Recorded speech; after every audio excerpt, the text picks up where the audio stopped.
नमस्कार साथियों, जब से पल्लवी पटेल ने ये बयान दिया है कि वो राज्यसभा में समाजवादी पार्टी के पक्ष में वोट नहीं करेगी, तब से इस बात की चर्चा बहुत ज्यादा तेज हो गई है। क्या पल्लवी पटेल समाजवादी पार्टी को छोड़ देगी या फिर राज्यसभा में विपक्ष में वोटिंग करेगी?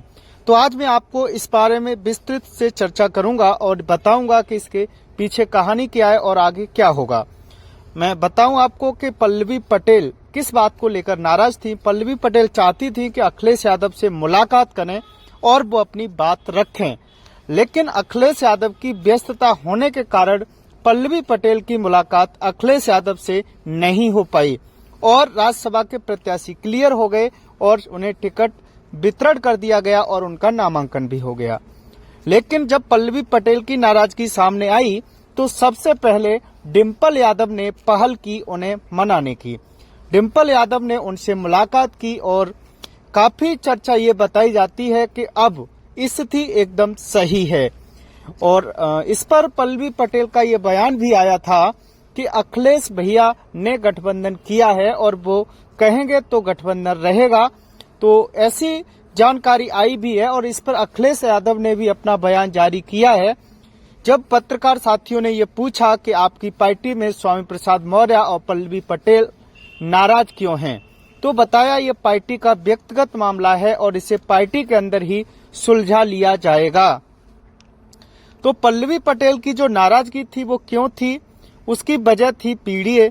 सबसे बड़ा उनका ये मुद्दा है कि समाजवादी पार्टी 2024 का जो चुनाव है वो पीडीए पर लड़े, क्योंकि उन्होंने कहा कि अखिलेश यादव जी ये कहते हैं कि पीडीए से ही 2024 का चुनाव लड़ा जाएगा।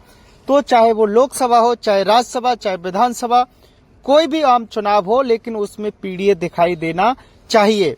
इस बात को लेकर के पल्लवी पटेल की नाराजगी थी। तो मैं अपने सभी साथियों और अपने सभी मुझसे जुड़े हुए सभी भाइयों को ये बताना चाहता हूं कि आज की स्थिति में ये है, पल्लवी पटेल से अखिलेश यादव और डिंपल यादव की बात हो चुकी है। माना जा रहा है कि सब कुछ पार्टी के अंदर सही है और स्वामी प्रसाद मौर्य को लेकर के भी मैं थोड़ी सी चर्चा करूंगा। स्वामी प्रसाद मौर्य ने पार्टी के राष्ट्रीय महासचिव पद से इस्तीफा दे दिया है, लेकिन पार्टी से इस्तीफा नहीं दिया है। तो ये सारी स्थितियां हैं जो समाजवादी पार्टी के अंदर जो चीजें चल रही हैं, उन्हें क्या अखिलेश यादव मेंटेन कर पाएंगे। यदि उससे डैमेज कंट्रोल को सही कर पाएंगे तो आगे जो राज्यसभा का जो चुनाव है उसमें समाजवादी पार्टी 3 सीटों पर भी अपने प्रत्याशियों को जिता सकती है। यदि डैमेज कंट्रोल को नहीं सही कर पाए तो बीजेपी ने अपना 8वां भी प्रत्याशी उतार दिया है और वोटिंग होना लगभग तय माना जा रहा है। तो समाजवादी पार्टी और बीजेपी दोनों ही पार्टियां सत्ता पक्ष और विपक्ष के बीच एक कांटे की टक्कर आपको राज्यसभा के चुनाव में दिखाई दे सकती है। और आप समझ लीजिए 2024 का जो लोकसभा का चुनाव है उसमें सबसे बड़ी भूमिका यदि किसी पार्टी की है तो उत्तर प्रदेश के अंदर वो 2 ही पार्टियां हैं, नंबर 1 बीजेपी और नंबर 2 समाजवादी पार्टी। अब देखना होगा कि दोनों ही पार्टियां अपनी कितनी ताकत लगा देती हैं चुनाव में और किसको 2024 की बड़ी पार्टी के रूप में जनता उभारती है।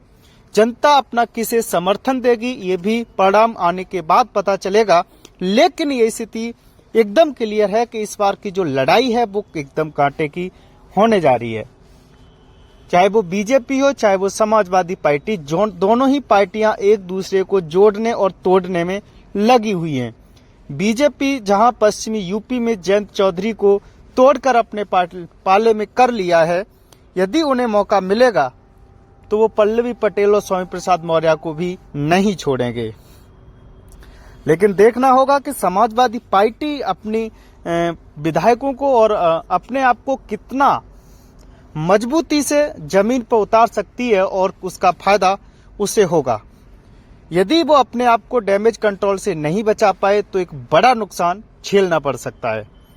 तो एक बड़ी लीडर है, एक तेज तर्रार लीडर है पल्लवी पटेल और उन्हें